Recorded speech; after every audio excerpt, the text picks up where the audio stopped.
Buenas tardes, muchas gracias por estar acá, ya sala llena. Quisiera agradecer a Presid por, vincular a semejantes investigadores en esta temática tan importante con productores y asesores y de esa forma permitir que los sistemas productivos transicionen hacia sistemas productivos más sostenibles, entendiendo, cómo poder realizarlo, ¿no? Los expositores van a dar sus presentaciones y al final dejaremos un espacio de 10 minutos para preguntas del público, ¿sí? Las preguntas se realizarán con el micrófono, no hay WhatsApp, así que va a ser más nutritivo el intercambio. Oscar. Bueno, muchas gracias. A ver, que esto se mueve solo. Aquí está. Muy bien. Bueno, buenas tardes, bienvenidos. Les voy a hablar de biodiversidad en servicios en sistemas ganaderos, que es lo que yo trabajo principalmente. Y voy a hacer 3 o 4, diapos teóricas, pero después voy a ir a cosas concretas, cosas que nosotros hemos hecho en Uruguay con sistemas ganaderos, a modo de ejemplo. Después ustedes verán si eso les es útil o no, o si tienen algunas preguntas que los pueda ayudar para adaptar a los sistemas donde ustedes trabajan. La biodiversidad es un tema que a veces lo escuchamos mucho, lo entendemos poco, y mucho menos hoy en día donde estamos, creemos que vivimos en la era tecnológica. Bueno, de hecho vivimos en una era de un gran desarrollo tecnológico. Nos damos cuenta de la importancia que tiene en la economía. Aún hoy, con todos los avances tecnológicos que tenemos, el 40% de la economía global depende de la biodiversidad. Ahora, ese valor de la biodiversidad puede también tener una directa vinculación con el valor económico, y dentro de este valor económico uno puede tener, a ver si esto funciona, más o menos, puede tener valores de uso directo, que son los más fáciles de apreciar, los más fáciles de evaluar, pero también hay hasta valores de no uso, valores de legado, y por qué no un montón de valor que no es fácil o no se puede traducir en valor económico y sin embargo es valor también, y no hay que tener ninguna vergüenza en decir que la biodiversidad tiene valores que no podemos cuantificar económicamente. Ahora bien, cuando entramos en valores de uso, valores económicos o sociales para las sociedades humanas, tenemos normalmente el concepto de servicios ecosistémicos como bastante cercano a cómo evaluamos nosotros esos servicios de los ecosistemas, por lo tanto uno de los niveles de la biodiversidad, en nuestro día a día, en nuestra vida, en nuestra economía, en nuestra sociedad. Normalmente estos servicios ecosistémicos, los de provisión, los entendemos muy fácil: carne, lana, granos, agua. Ya los servicios de soporte, que son los que soportan toda la actividad de los ecosistemas, tanto en su fase productiva como en su fase natural, ya son más complejos. Y los servicios sociales, mucho más complejos, por lo menos de individualizar y cuantificar. Sin embargo, se ha desarrollado metodología para esto y normalmente se representa en un sistema como de cascada. Es decir, si ustedes, me voy a mover un poquito, me voy a sacar de atrás de la... Si ustedes ven esto, van a ver que hay cosas que vienen de los ecosistemas, que son las estructuras y la composición de especies, por ejemplo, de una zona riparia. Eso tiene funciones en la naturaleza, en este caso, pensando en ese servicio, intercepción de precipitaciones, regulación de la evapotranspiración, retención de nutrientes, y eso, transformado en un servicio ecosistémico, es provisión de agua en cantidad y calidad. Cuando lo llevamos al bienestar social, por supuesto, el bienestar es la disponibilidad de agua potable suficiente para nuestras necesidades. Ahora, para que esto funcione, tenemos que tener retroalimentación a la gestión de esos ecosistemas. Porque lo que sucede en nuestro continente, en Uruguay más aún que en todo el resto del continente, es que tenemos más del 90% del territorio, en Uruguay cerca del 98%, gestionado por productores agropecuarios. Casi todo está bajo sistemas agropecuarios, por lo tanto, nuestros servicios ecosistémicos dependen exclusivamente del agro. Y como valor propio al sistema, quizás el concepto más cercano que tenemos que tener siempre presente para valorizar esos servicios ecosistémicos dentro de los sistemas productivos es la resiliencia, que normalmente se representa como con un resorte, es decir, cuando uno empuja el sistema, lo presiona, llega un momento que si uno supera determinado umbral, ese sistema no es capaz de volver atrás, no es capaz de recuperarse, pierde su resiliencia. Y lo que está demostrado a nivel global, y esto es así en todo tipo de ecosistemas, es que los ecosistemas que tienen más diversidad tienen más resiliencia, tienen más capacidad de recuperarse después de un trastorno. Ahora, ¿conocen este juego? ¿Alguno de ustedes jugó? Shenga. Bueno, los ecosistemas funcionan de una manera parecida. Si nosotros representamos en este Shenga lo que son todos los organismos, por ejemplo, anfibios, reptiles, aves, mamíferos, plantas, hongos, etc., un nivel superior de agrupación, que son, por ejemplo, los ecosistemas o ambientes, pastizales, palmar, lagunas, bosques, etc. Hay por encima también paisajes, pero también hay por debajo, que son la diversidad genética dentro de las especies.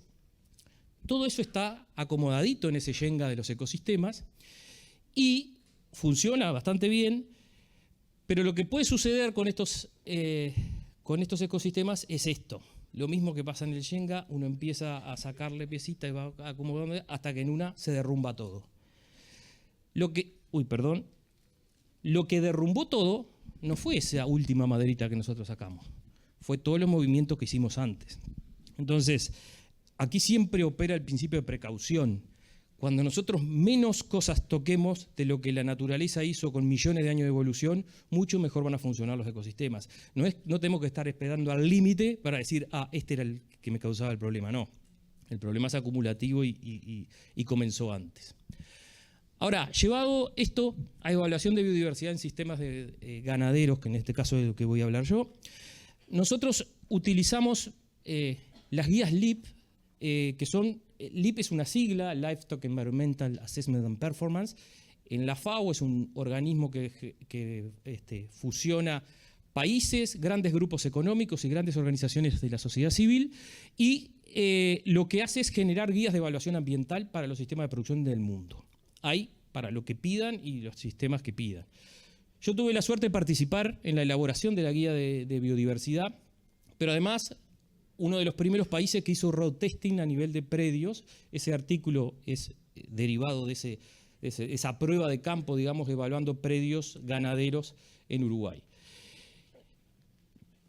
Si bien LEAP impulsa la evaluación por análisis de ciclo de vida como es la mejor forma de evaluar los sistemas, porque incluye no solo los impactos que tenemos en el sitio, sino los que vienen de antes, de todos insumos, maquinarias, cosas que usamos, incluso puede evaluarse después. Para biodiversidad no existe metodología, entonces nosotros utilizamos este otro sistema que es un poco más antiguo, pero sigue funcionando, que es el sistema de indicadores de presión, estado y respuesta. Es decir, presiones son aquellas cosas que nosotros hacemos que presionan al ecosistema para que deje de tener un buen estado y por lo tanto no funcione bien. El estado es, bueno, esos indicadores que nosotros hacemos para medir cómo está ese ecosistema en ese momento, y la respuesta son las acciones que nosotros tomamos para corregir estados que consideremos deficientes. Con este sistema nosotros evaluamos 20 indicadores, 3 de protección de hábitat, 3 de cambio de hábitat, 3 de conservación de vida silvestre, 2 de especies exóticas invasoras, 3 de contaminación y biodiversidad acuática, 3 de alimentos de fuera de la explotación, eso es un nexo al análisis de ciclo de vida, y conservación a escala de paisaje 2. No les voy a contar cada uno de los indicadores porque no daría la tarde, pero con esto lo que sí le digo es que sabemos bastante más hoy de la biodiversidad silvestre que vive en los sistemas de producción ganaderos en el norte de Uruguay sobre todo.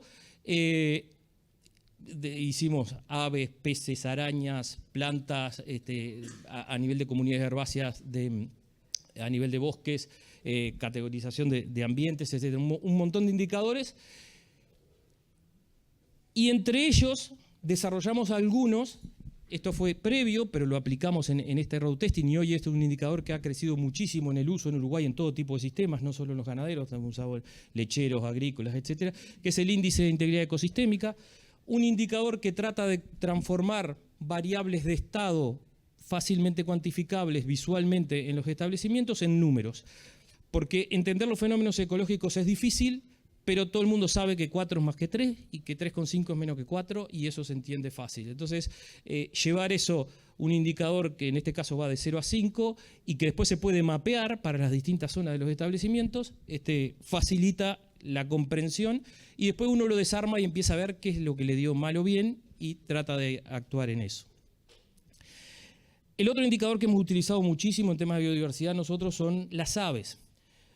Por varias razones. Las aves, primero, tenemos más cantidad de especialistas capaces de hacer los estudios, mucho más información para interpretar los resultados, se sabe mucho más de la biología de las aves que de otros organismos, y además, a la hora de mostrarle a la gente lo que vive en los sistemas de producción, a los potenciales consumidores, es bastante más carismático que las arañas. Las arañas que dan cosita.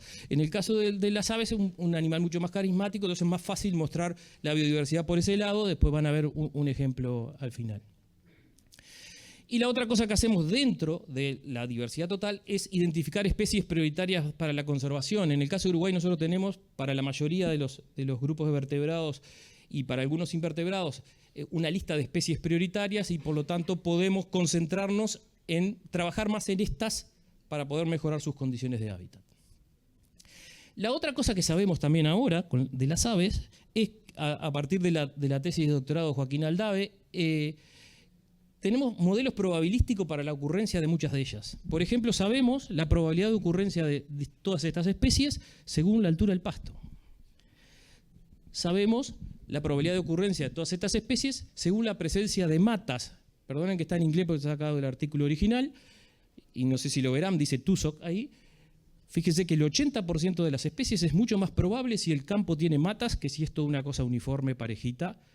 Y reconózcanme que los que haya ganaderos acá, que les gustan las cosas parejitas y uniformes.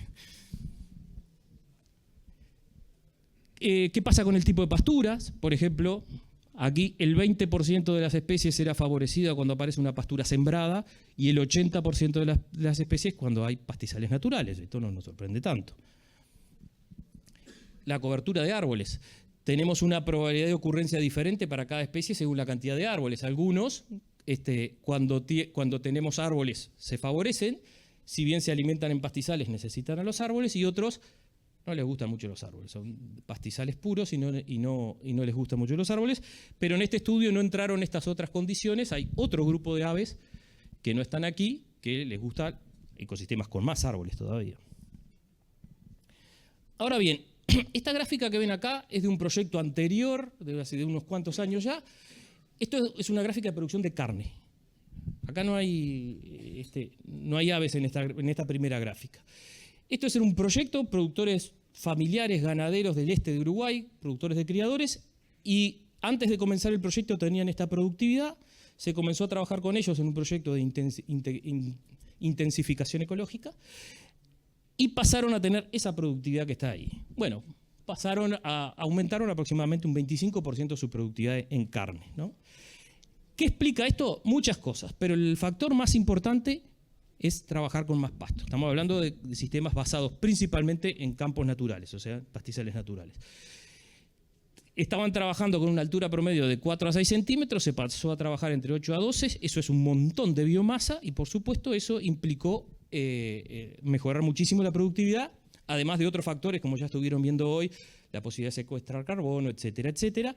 Pero desde el punto de vista de las aves, teníamos estas especies prioritarias que estaban viviendo en esta situación. Cuando pasamos a esa otra situación, estas se mantuvieron, pero además se agregaron otras que no tenían posibilidad de encontrar hábitat con 4 a 6 centímetros de altura. Y aún nos queda una parte de las aves que no las podemos atender por mejor que hagamos el manejo ganadero porque precisan pastizales más altos. Ese debería ser el rol de la agricultura. No quiero mirar a nadie. Ahora, también podemos utilizar la biodiversidad para valorar los productos en el mercado. Y ahora le voy a contar otra experiencia bastante más reciente, de hecho está en curso, de valorización de la biodiversidad en el mercado. Hace unos años teníamos un proyecto, disculpen la cantidad de logos, que se llamaba Rumiar, que era el gran proyecto de ovinos en Inia. Yo tenía un componente de evaluación ambiental de sistemas de producción ovinos. En Uruguay son todos mixtos, tienen vacas y ovejas, no hay nadie que produzca ovejas solo. Pero hicimos la evaluación ambiental con los indicadores que yo les mostré, y cuando estábamos al final del proyecto surgió una demanda de una empresa internacional que es Chargers, con una industria local que es Lanas Trinidad, que tenían del exterior una demanda de productos que vinieran de sistemas regenerativos. Y contrataron a Quantis, que es una enorme empresa que hace certificaciones, ellos dicen proyecto de desarrollo sostenible de sistemas, trabajan con las empresas más grandes del mundo, y ellos lo único que le ofrecieron fue análisis de ciclo de vida para emisiones de gas de efecto invernadero, y le dijeron, bueno, si quieren trabajar en eso tienen que tener a alguien que esté ahí trabajando en terreno. Bueno, ahí fue donde entramos nosotros, después de 2 años de intercambio con ellos, con Quantis, con Lanas Trinidad y Textile Exchange, que es otra organización que trabaja con fibras en el mundo. Hicimos un proyecto piloto de 2 años, y luego de ese piloto apareció para nosotros, ellos ya lo sabían, pero yo no, quién era el demandante, que en este caso era Gucci, una de las principales empresas de la moda mundial, que también sabemos que lo que hace Gucci después lo hacen muchos otros, y entonces era muy importante digamos, tratar de desarrollar esto. Y nosotros lo que hicimos fue ver qué era ganadería regenerativa. Bueno, entré a buscar y había de todo, bajo ese titular de todo, 95%, mucho relato y poco dato, expresiones de deseos o de proyecciones. Entonces le dije, bueno, está bien, ya está vendido, ¿quieren ganadería regenerativa? Yo les voy a decir qué es ganadería regenerativa. Entonces lo que hicimos fue hacer lo que nosotros consideramos ganadería sostenible, que incorpora lo económico y social, pero con un fuerte énfasis ambiental, digamos, hacerle esa propuesta. Lo que sucedió es que efectivamente Uruguay logró consolidar ese negocio, exportó a Gucci, fue en Uruguay bastante mediático cuando salió esto, porque era bastante importante cuando la industria de la lana estaba muy complicada. Gabriela, que es esta señora que está acá, es una de las productoras del proyecto piloto, recibió el Premio Internacional de la Moda en Milán por la iniciativa esta, y después de Gucci lo siguieron otros, como era esperable, y empezaron a demandar productos de este sistema. Eso también tuvo repercusiones a la interna de Uruguay y a la interna nuestra de nuestra demanda de trabajo, porque en el caso del Chargers y Lanas Trinidad tuvieron que tratar de escalar, porque con el piloto no les daba. Entonces gestionaron un proyecto que financia BID, con el cual nosotros también somos socios, para escalar el sistema, y apareció Marfrig, que se dedica a la carne, y en este caso con interés en la carne bovina, que si bien no tenían una demanda específica de mercado, bueno, hoy entienden que en breve sí va a haber y va a ir por ese camino. Entonces también tenemos otro proyecto con ellos, financiado por la Agencia Nacional de Investigación e Innovación de Uruguay. Todos están funcionando a la par ahora. Y pasamos de esos puntitos amarillos que eran los pilotos a los rojos, que son los de Nactiva Regen, que es los de la lana, y los violetas, que están más dispersos todavía, que son los que tenemos con Marfrig. Ahora, ¿qué fue lo que, entre comillas, le vendimos a Gucci y a los demás? Bueno, fue esto. Poner en práctica algo que... Esto es un capítulo del libro que nosotros escribimos hace algunos años, era un capítulo teórico. Sí, juntábamos ahí todo lo que nosotros sabíamos que se podía hacer y que podía pasar, pero en la realidad no había ningún sistema que lo estuviera haciendo. Bueno, lo pusimos en ese capítulo y lo tratamos de aplicar en el terreno. Hoy se llama ganadería regenerativa, va a virar el nombre, van a ver al final hacia dónde. Y tenemos, que son sistemas ganaderos donde aplicamos soluciones basadas en la naturaleza, tecnología de procesos principalmente y de muy bajos insumos. Y la base, digamos, científica, conceptual y metodológica que apoya esto es, por un lado, toda la información que se ha generado por la academia, no solo por INIA, sino por otras instituciones en Uruguay, para el manejo de sistemas ganaderos, con énfasis en la conservación de los pastizales naturales o del campo natural. Y por otro lado, la metodología de coinnovación, que es un abordaje en donde los equipos de investigación y equipos de extensión trabajan en conjunto con los productores en un ida y vuelta para rediseño de los sistemas productivos. Y estas dos cosas juntas es lo que al final se termina aplicando para cambiar la realidad en los sistemas. La línea de base ambiental integra el cálculo de las emisiones de gases de efecto invernadero por análisis de ciclo de vida, el stock de carbono en suelo, midiendo stock de carbono en suelo, el índice de integridad ecosistémica, lo usamos para todos los proyectos, todos los sistemas, todo está siempre, y en este caso biodiversidad silvestre asociada a través de las aves. Y hay un quinto, que es mitad productivo, mitad ambiental, que es la capacidad genética de los animales para reducir las emisiones de metano.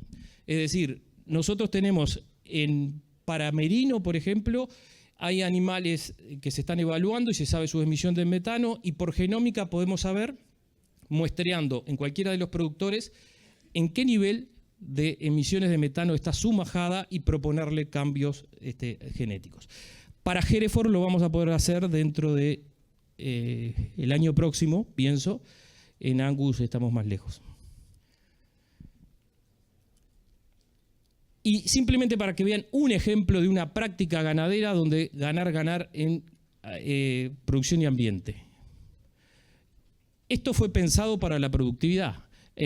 Reserva en pie de forraje para momentos difíciles, normalmente el verano en estos sistemas, para nutrición animal. Pero esa medida que está pensada para productividad, imagínense, yo elegí acá un potrero en este establecimiento, como lo cierro al pastoreo va a aumentar su productividad primaria neta y su biomasa, porque nadie la está consumiendo, y por el aumento del área foliar la productividad primaria neta inicialmente, eso tiene un tope. Y eso en indicadores ambientales, por ejemplo, en el índice de integridad ecosistémica lo vamos a poder medir en tres factores: la estructura de la vegetación, la cobertura del suelo como uno de los factores predisponentes a la erosión, y por recuperación de la vegetación también el estado de las zonas riparias de cursos y arroyos, que es otro de los componentes de ese índice de integridad ecosistémica. Pero además, esta misma práctica, si se hace, por ejemplo, en primavera, que sería lo lógico para reservar para el verano, le está generando área de nidificación a la cachirla dorada, Anthus natereri, que es una especie amenazada, que necesita de esos pastos densos y altos para poder nidificar. Y además, si le queremos agregar otra ventaja, no es fácil estoquear carbono, porque yo estuve todo el día mirando valores de stock de carbono que estuvieron presentando, y claro, cuando uno anda en las 30, 40 toneladas, puede plantearse, como nosotros estamos en las 90, en algunos casos a 100 toneladas de carbono por hectárea. No es fácil meterle carbono ahí, pero si hay algo que hay que hacer para meter carbono, es aumentar la biomasa disponible. Y esto, para ir cerrando, esto no existe, excepto en mi cabeza y en esta diapo. Es conceptual, pero va a existir. Estamos trabajando en el diseño de un estándar de certificación que va a trabajar con un sistema de conteo de puntajes, donde un productor va a poder, por supuesto, como todo estándar, certificación voluntario, lo hace el que quiere y el que no, va a poder comenzar en una transición. Acá conservamos el nombre de regenerativo, pero en realidad cuando estamos en estos niveles ya no es regenerativo, es conservativo, o sea, tenemos más para conservar que para regenerar, y podríamos estar en un estrato superior que le vamos a llamar naturaleza positiva, donde estamos involucrando ahí todo lo que hablamos de, bueno, una serie de principios básicos que incluyen cuestiones como bienestar animal, legislación, etcétera, y después todo lo demás, porcentaje de hábitats naturales, el valor del índice de integridad ecosistémico como algo transversal, la huella de carbono en términos de emisiones, pero también el stock de carbono, y el stock de carbono per se, no solo la captura. Porque cuando empezaste con un sistema que tenía muy alto nivel de carbono, no puedes decir, no, como estás bien, no podés mejorar la cantidad de carbono, no, hay que premiar el que lo tuvo siempre bien.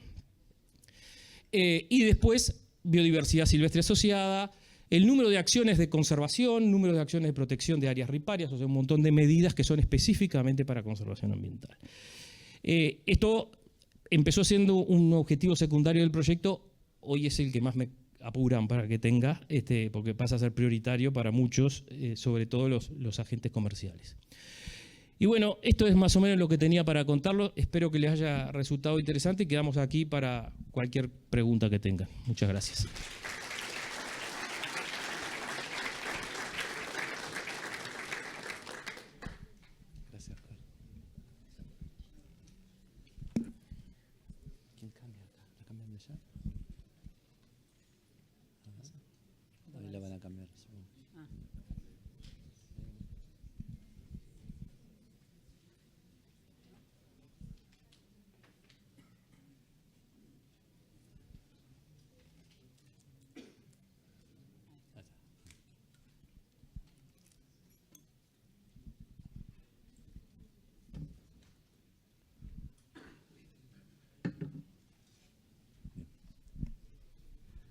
Hola, buenas tardes. Mi charla va a ser bastante cortita y bastante práctica. Dentro de los valores de biodiversidad que mencionó Óscar, yo voy a mencionar algunos conceptos netamente del valor de la biodiversidad funcional y principalmente el valor de biodiversidad para producir. Yo soy agrónomo y cuando estudié agronomía, como que por un lado iba la producción y los principios de producción, y la conservación y la ecología iban por otro lado, y por ahí eso estaba bueno en los parques nacionales, o era interesante y nos daba otro tipo de valores, pero no necesitábamos la diversidad de vida para producir. La mejor forma de producir era, digamos, en base a la genética, a los insumos y a todas las cosas que ya sabemos. Y todo eso está bien, digamos, pero desde que me recibí durante 20 años, lo que estuve trabajando principalmente fue justamente ver cómo crear sinergia entre esos dos mundos, la conservación y la producción, y también ver cómo se pueden diseñar sistemas en base a la diversidad para producir más y mejor. Básicamente eso. Y en este sentido, bueno, entonces cuando uno va con la caja de herramientas, no es solamente desde el punto de vista ganadero, por ahí, qué especie voy a sembrar en esta pastura, digamos, o cuál va a ser el nivel de nutrientes, o hasta qué altura lo voy a cortar, sino también cuál es la diversidad de mi sistema. Y la diversidad, digamos, tiene un rol clave. Entonces, ese va a ser uno de los mensajes de la charla, con algunos datos concretos. Y el otro es que justamente para traer naturaleza de vuelta a muchos sistemas agrícolas, traer naturaleza implica traer ganadería, traer animales de vuelta a esos campos. La charla va a tener esos dos mensajes principales. Si ya lo saben, se pueden dormir un rato y si no, empezamos. En este sentido, desde que yo me recibí hasta ahora, incluso antes de estudiar, la ecología ha aportado evidencia sobre las relaciones positivas entre la biodiversidad y el funcionamiento de los ecosistemas. Es esta cuestión práctica que yo les comento. Y buena parte de la ecología y de los ecólogos también estuvieron desconectados de la producción durante mucho tiempo, ¿no? Estudiaban en sistemas naturales. Y básicamente tener más especies aumentaba la productividad y la estabilidad. Y lo bueno es que buena parte de la ecología y buena parte de estos principios se basan en pastizales, ¿no? Digamos que son el alimento por excelencia para nuestro ganado. Y este vínculo positivo, por ejemplo, entre la diversidad de los pastizales o de las pasturas y lo que producen, está vinculado a ciertos mecanismos. Acá yo mencioné 3, pero digamos, hay más, pero estos son los 3 principales. Esto sería como una primera semana de un curso de ecología, digamos. Uno es por especies clave. Si uno tiene más diversidad, más especies, tiene más chances de encontrar la especie más productiva para ese lugar, para ese momento. La segunda es que las especies no son iguales, sino que son distintas. Y entonces esas diferencias en los rasgos funcionales entre los organismos son claves. Son distintas en 2 aspectos, en cómo responden al ambiente, si hay sequía, si llueve más, a la heterogeneidad ambiental, y son distintas también en sus efectos sobre, en este caso, la productividad. Y la tercera cuestión es que hay interacciones positivas. Hay especies que estando solas producen 1, y estando con otra especie producen 1,5, es decir, que el 1 que le sume a la otra especie no es 1 más 1, sino que podríamos decir es 1,5 más 1,5 es 3. Hay muchos ejemplos en ecología justamente de facilitación entre distintas especies.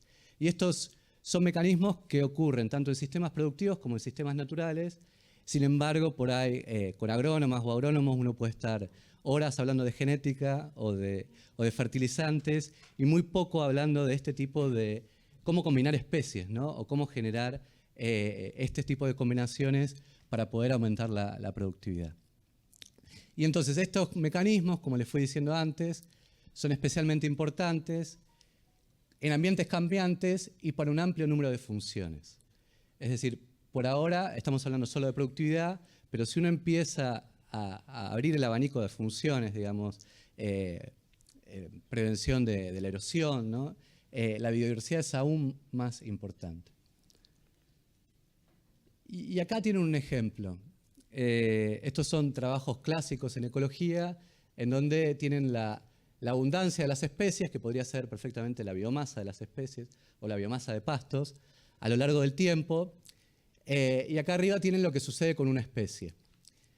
Acá tienen lo que sucede con 3 especies, y acá tienen lo que sucede con 5 especies. Y ahí se ve un poco de esta complementariedad entre las funciones.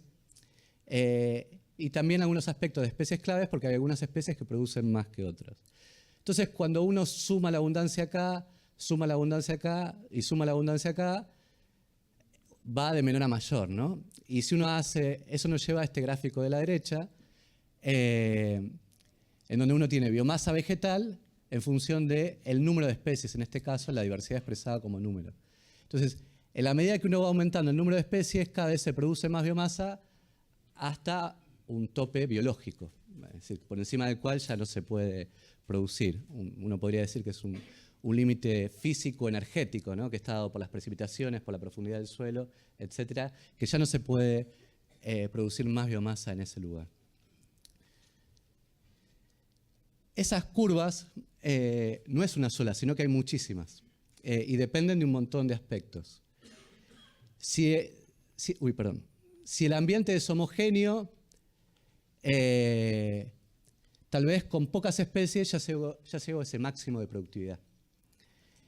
En cambio, si tengo ambientes heterogéneos, en donde tengo diferencias entre sitios, o micro diferencias dentro del lote, ya la curva es más chata, ¿ven? Entonces, para llegar a ese máximo de producción, necesito más especies.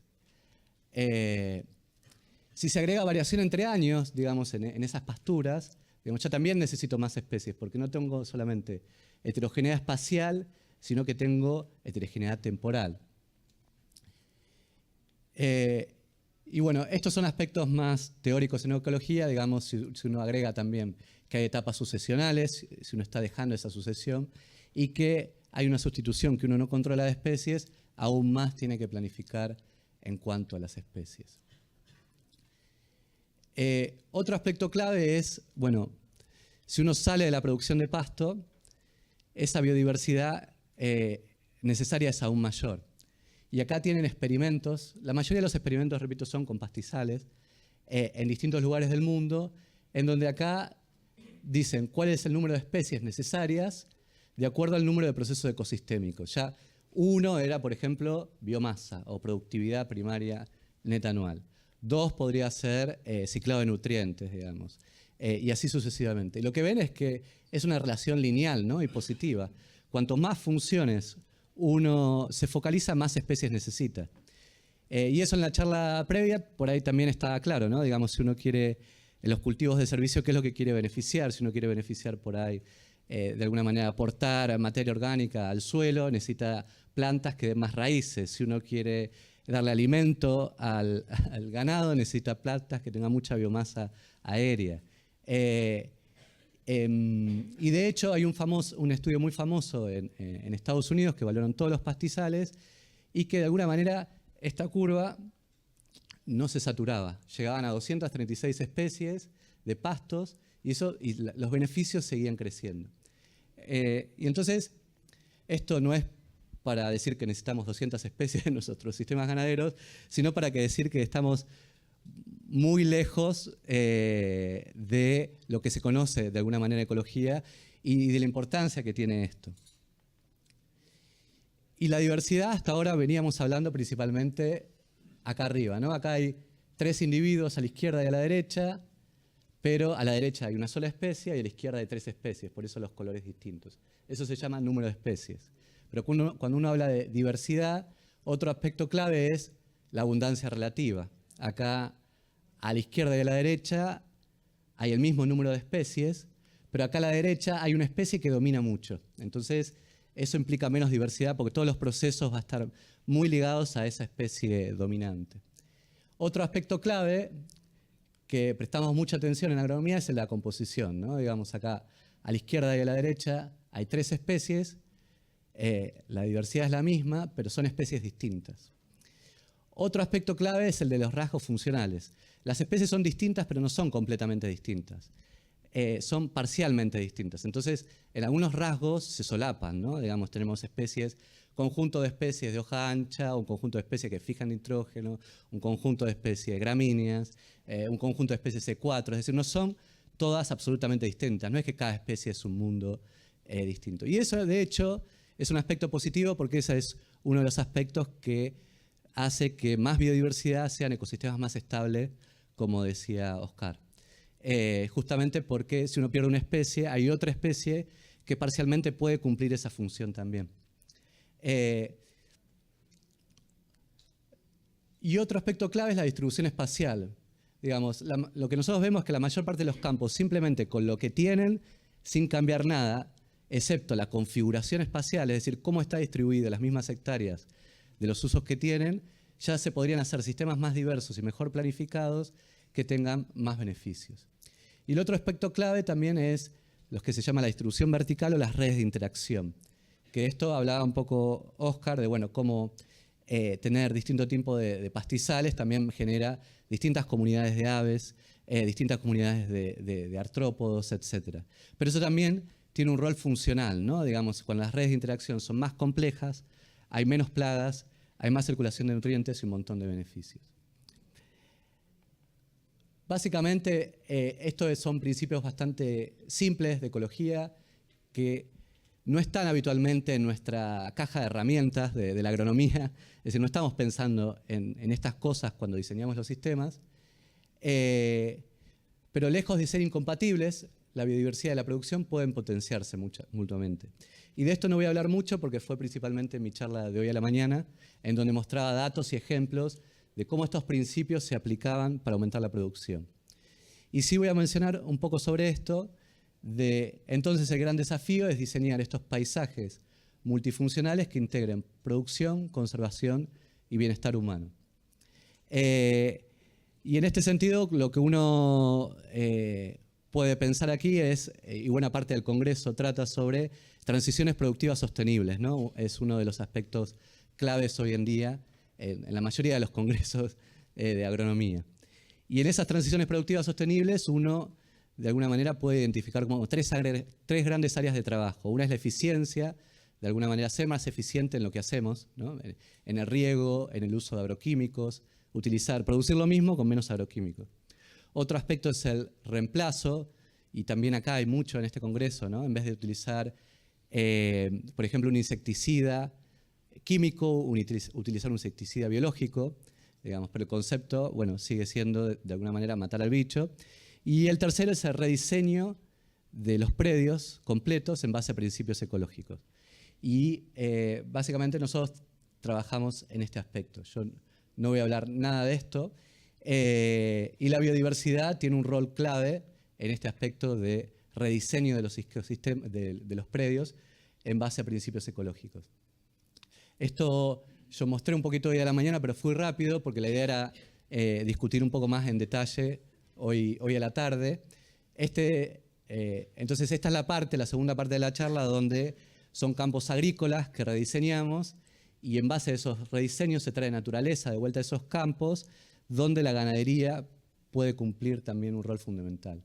Entonces acá ya no tenemos de alguna manera lotes rectangulares, sino que en vez de hablar de lotes hablamos de ambientes, y cada ambiente tiene un sistema de rotación asociado, y lo que tenemos son parches de hábitat natural o seminatural. En buena parte de las pampas son pastizales, conectados por corredores biológicos. Y en este sentido, desde el punto de vista de rediseño, manejamos distintos indicadores para diseñar los campos, pero uno que manejamos mucho es el que se llama densidad de borde, que acá ven, acá abajo hay poca densidad de borde y acá arriba hay más densidad de borde. Densidad de borde implica más contacto entre el área productiva y la naturaleza, en este caso entre los cultivos, y podrían ser los pastizales o pasturas o áreas de cobertura permanente. Y esta densidad de borde, de alguna manera, en cuanto a la producción, tiene una relación de óptimo, ¿no? Mucha densidad de borde, está todo fragmentado, digamos, los procesos no se dan, y poca densidad de borde es muy poco el contagio, de alguna manera, entre los distintos ambientes. Y de izquierda a derecha lo que hacemos es, de alguna manera, aumentar lo que llamamos la superficie de hábitat natural seminatural, o traer naturaleza de vuelta a los campos. Pasturas, pastizales, también en algunos casos, cuando corresponde, especies arbóreas nativas. Y bueno, buena parte de lo que trabajamos es justamente en identificar estos óptimos. Acá también hay un óptimo, ¿no? Si es todo ambiente natural, digamos, no se va a cosechar maíz, trigo, soja, etc. Y nosotros trabajamos mucho con modelos, tratando de identificar aspectos, indicadores claves para poder manejar estos óptimos. Por supuesto, no hay valores mágicos, pero sí hay algunos valores que nos guían en el diseño. Por ejemplo, con respecto a hábitat natural, lo que nosotros encontramos es que en buena parte de los sitios agrícolas del mundo se puede recuperar hasta un 20% del área en hábitat natural sin que las empresas pierdan dinero. Y esto es un estudio que hizo una revisión en todo el mundo de producción de cultivos, por eso dice Gil acá, en función de lo que es el hábitat natural y la densidad de borde. Y amarillo es cuando se daba el máximo rendimiento de un montón de cultivos. Esto es productividad, ¿no? Es decir, cuánto se cosecha por hectárea.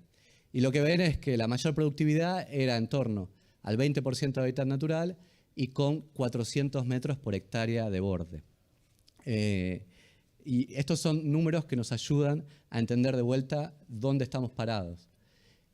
Nosotros hicimos muchos estudios en este sentido, pero acá hay un estudio en Girasol donde tenemos 500 campos de Argentina, de la principal zona girasolera de Argentina, y lo que ven acá es el rendimiento de girasol de las cosechadoras de los campos mismos en función de densidad de borde.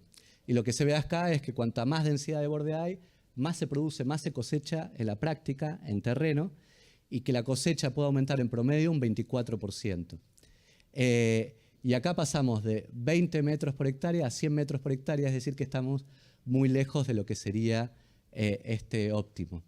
Del mismo modo, acá tenemos lo que sería el tamaño del lote y cómo influye eso en la productividad. En Argentina, pero en el mundo, los lotes son cada vez más grandes y eso tiene un montón de razones asociadas a la economía de escala, a utilizar máquinas más grandes, a mayor eficiencia en algunos aspectos, pero de vuelta, esos principios económicos no tuvieron en cuenta ciertos principios ecológicos. Y lo que vemos acá es que cuanto mayor es el tamaño del lote, en general la producción es menor. Y eso está asociado a múltiples aspectos que podemos discutir más adelante. Por lo tanto, nosotros trabajamos mucho con modelos de Machine Learning, pero muchos modelos espacialmente explícitos, analíticos, con gemelos digitales, que tenemos los campos adentro de nuestras computadoras, y eso nos sirve para evaluar cómo distintos diseños de paisaje impactan en la producción, podemos generar mapas de producción, cómo los distintos diseños generan mapas de producción, y también cómo esos mapas de producción se trasladan en mapas de polinización, mapas de polinizadores, mapas de diversidad de insectos, y también en esa búsqueda de distintos óptimos, de acuerdo a las condiciones, según los porcentajes de hábitat natural, y no solamente óptimos de productividad por hectárea, sino óptimos a nivel de paisaje, ¿no? Digamos, estos son distintos paisajes y es cuánto se produce en un paisaje en general, un campo en general. Entonces, cuando uno va sacando área de producción, va aumentando la producción global hasta un punto y después, obviamente, empieza a decaer porque uno pierde área de producción, ¿no? Digamos, el efecto de perder área de producción es más grande que el beneficio de tener el contacto con la naturaleza. Y esto lo hacemos en distintos lugares del mundo y entonces estamos trabajando fuertemente en la práctica para recuperar hábitat natural y estos corredores, por lo menos un 30% de la superficie, 20 en hábitat y 10 en corredores. Y acá hay algunos ejemplos de campos donde empiezan con grandes lotes rectangulares, macroambientaciones, microambientaciones, corredores biológicos que conectan parches de hábitat natural. Acá nuevamente, esto era una loma arenosa, digamos, que se recuperó como un parche de hábitat natural o seminatural.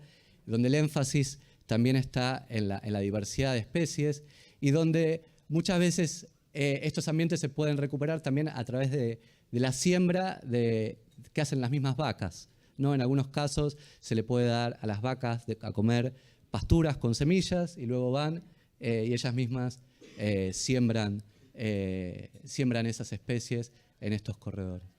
Este es otro ejemplo de un parche de hábitat seminatural que se restauró. Estos son algarrobos y esto se convirtió en un sistema silvopastoril dentro de un campo de 4.000 hectáreas que era netamente agrícola.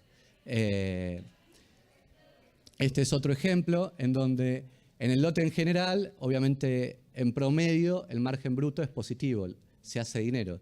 Sin embargo, en muchos de estos lugares donde ven acá en amarillo, el rinde es menor al rinde de indiferencia, es decir que en estos microambientes se pierde dinero, ¿no? Se cosecha menos que lo que se necesita cosechar para poder pagar todos los insumos, la semilla, etc. Y esos son los lugares justamente donde empezamos a generar estos corredores biológicos y también a generar esa sinergia y contagio entre naturaleza y producción. Algo interesante, cuando nosotros empezamos hace mucho tiempo, estaba esta idea de que, bueno, estar cerca de esa naturaleza me iba a traer más malezas o me iba a traer más bichos. Ahora tal vez yo digo estas cosas y a algunos de ustedes les parecen obvias, digamos, pero cuando empezamos con estos temas hace un par de años, ese era el principal miedo, ¿no? No, eso está sucio, eso me va a traer malezas, ese me va a llenar de bichos el campo, voy a traer más plagas o más enfermedades. Y la verdad es que nosotros encontramos que muchas veces aumenta la productividad, otras veces no aumenta la productividad, pero jamás la productividad es negativa. Es decir, jamás este tipo de intervenciones ha tenido un impacto negativo sobre la productividad. Y eso es algo bastante importante. Acá un poco de lo que hablaba la otra vez, al principio, del tema de la configuración espacial.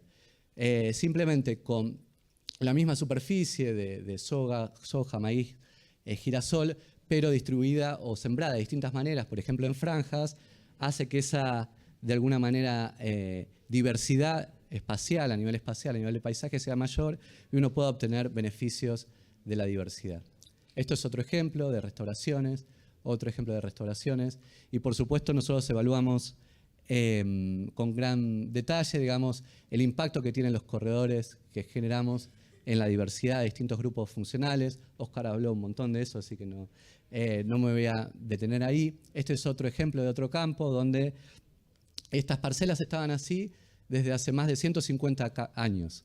El lote, ese campo incluso era originalmente ganadero, ovino, luego se convirtió 100% agrícola y los lotes seguían estando siempre iguales, ¿no? Digamos, ¿cuál es el criterio para, de alguna manera, organizar esos lotes?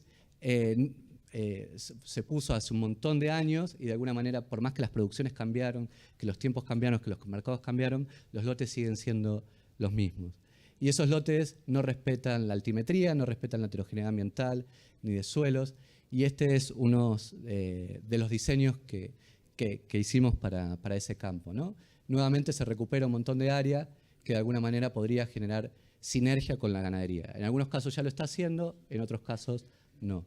Este es otro campo, este era el paisaje original, este es el paisaje rediseñado, y acá lo que vemos es que en el rediseñado tiene más rojo y eso significa que hay más contacto entre los cultivos y lo que serían los pastizales o los ambientes seminaturales. Y esos contactos, lo que estamos encontrando, como ven acá en un zoom, son positivos. Estos son datos de cosechadoras, tenemos muchos más, y lo que vemos es que el área del lote que está a más de 200 metros de estos corredores biológicos, la producción empieza a decaer. Es otra aproximación, pero es similar a lo que les mostraba antes, que cuando los lotes son muy grandes, digamos, bueno, tiene un montón de beneficios en cuanto a practicidad, economía de escala, etcétera, pero no en cuanto a productividad o procesos ecológicos.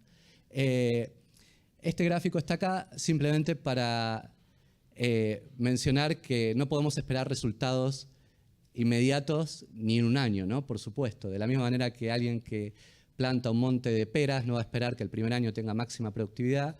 Cuando uno empieza con estos rediseños, mínimamente tiene que pensar en un horizonte de 5 años y también depende de cómo uno lo va implementando. Este es un ejemplo de arándanos. Teníamos muchos campos de arándanos, acá están los arándanos, Y algunos productores sembraron estas pasturas solamente para polinizadores, siempre con este rol de diversidad, ¿no? Ahí tienen diversidad de especies, de flores, de formas.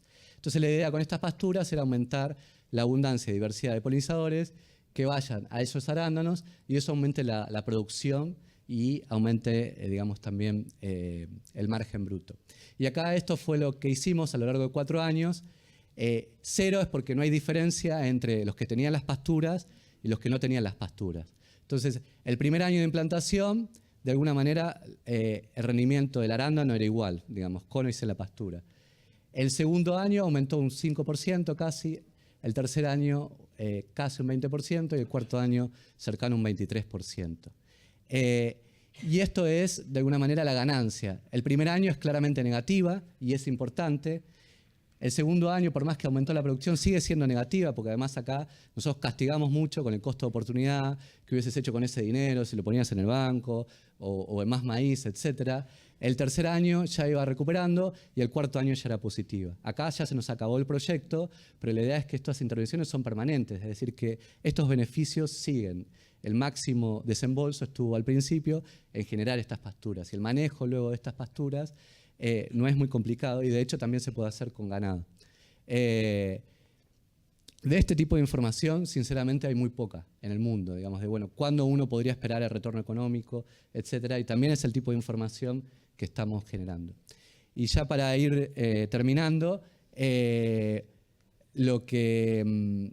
es el área en el mundo que tiene más del 80% del área cultivada y que es factible a recuperar toda esa área en área natural. Principalmente son los principales pastizales del mundo, que de alguna manera también traer la naturaleza implica traer la ganadería de vuelta a esos lugares. Muchas gracias. Perdón, venía bien al final. Bueno, muchísimas gracias, Óscar y Lucas, excelentes presentaciones. Ahora vamos a abrir a preguntas que tenga la audiencia. No sé si alguien quiere preguntar. Sí, se quedaron impactados. Allá hay una pregunta.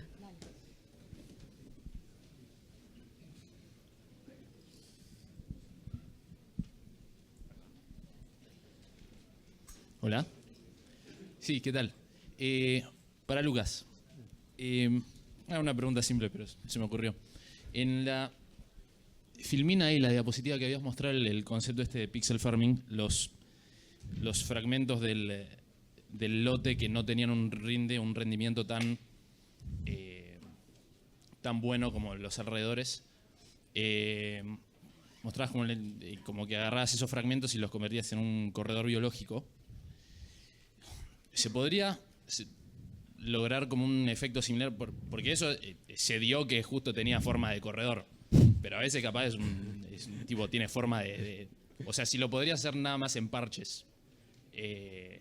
Parches como de mayor diversidad, no necesariamente que conecten distintas... no sé cómo decirlo. Sí, distintas secciones. Sí, que sea un parche en vez de un corredor. Sí, podría ser. Tiene que ser práctico también, ¿no?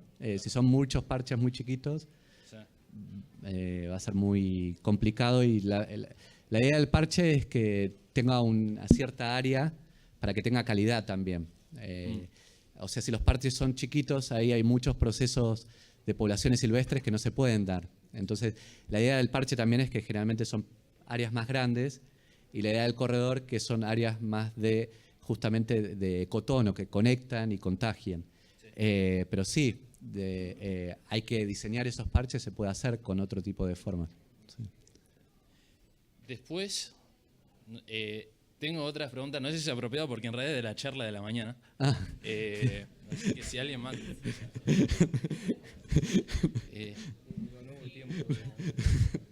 Dicen que sí acá. Ah, bueno. En un momento me acuerdo que habías mostrado en la charla de la mañana había una diapositiva que mostraba distintos gráficos que me parece que lo que mostraba era los distintos gráficos mostraban como distintos déficits, entre comillas, de diversidad, de biodiversidad en el ambiente y que como que mayor era ese déficit, por así decirlo, como que había menor estabilidad del rinde en el tiempo. Y cuando el déficit era muy bajo, tenías años que el rinde era como subía a los cielos, pero otros años como que te fundía. Y era mucho más estable cuando no estaba ese déficit. Yo lo que me preguntaba era si esos picos que vos tenés cuando hay menos estabilidad, pero que es una producción muy alta, eso está demostrando como un potencial de producción un potencial rinde que vos no estás teniendo cuando sí tenés esa diversidad, cuando es más estable Sí, también demuestra eso. Sí, sí. Por un lado te da ese efecto que se conoce en las finanzas, ¿no? Portfolio, que también se llama, ese término también se usa en ecología, de que, bueno, más diversidad, la producción es mucho más estable, pero el efecto de la diversidad también le agrega este otro efecto de la complementariedad, etcétera, que hace que también aproveches, la producción no sea más estable solamente, sino también más alta, las dos cosas. Ah, es más alta. Y más estable. Ahí yo ok. solo mostraba la estabilidad, Ok. pero suceden las dos cosas. Es más alta y más estable. Ok, perfecto. Sí. Sí. Bueno, era eso. Muchas gracias.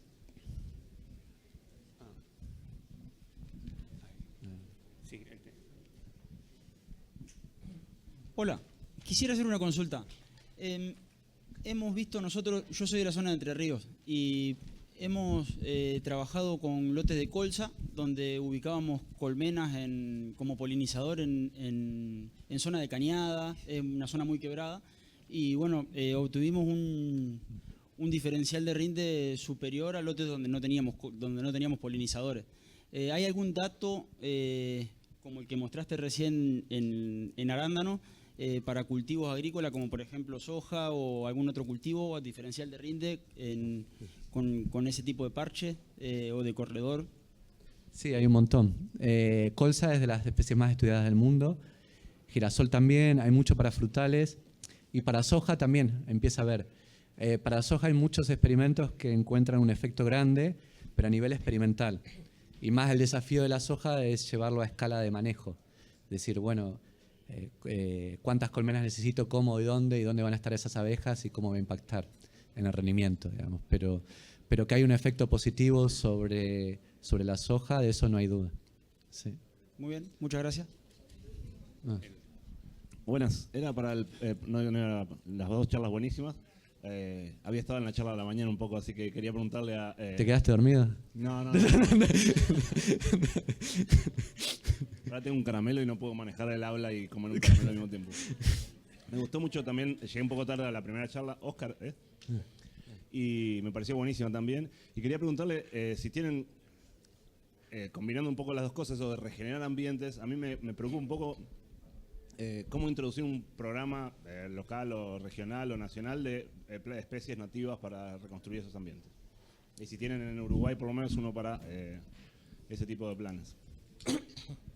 Bueno, buena pregunta, porque en el área agrícola nosotros tenemos ese desafío. Hay problemas, y yo estoy trabajando en restauración también, y hay problemas para tener, por ejemplo, fuentes de semillas.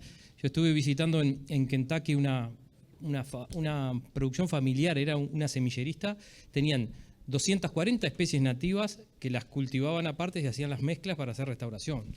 Nosotros en Uruguay tenemos disponibles nativas comercialmente 4 especies y en el mejor de los casos las encontrás. Eso no es restauración, son especies nativas que fueron seleccionadas con efecto forrajero. Ahora, también tiene mucho que ver tu punto de partida. Por ejemplo, en los paisajes que rediseña Lucas, su meta, su óptimo, llegar al 30%. Para mí es un desastre. En los sistemas que yo estaba, si tengo un 30%, está detonado. O sea, lo máximo que le acepto es 30 de sustitución y en determinados términos. Entonces, claro, la situación es distinta. En lugares donde tenés esa posibilidad y tenés memoria, hay otras estrategias. Nosotros estamos trabajando por esto que mostraba con el ganado, transferencia de semillas con ganado para hacer restauración de áreas. Y ahora tenemos un paper en revisión que va a salir entre poco. Excelentes resultados con esa metodología.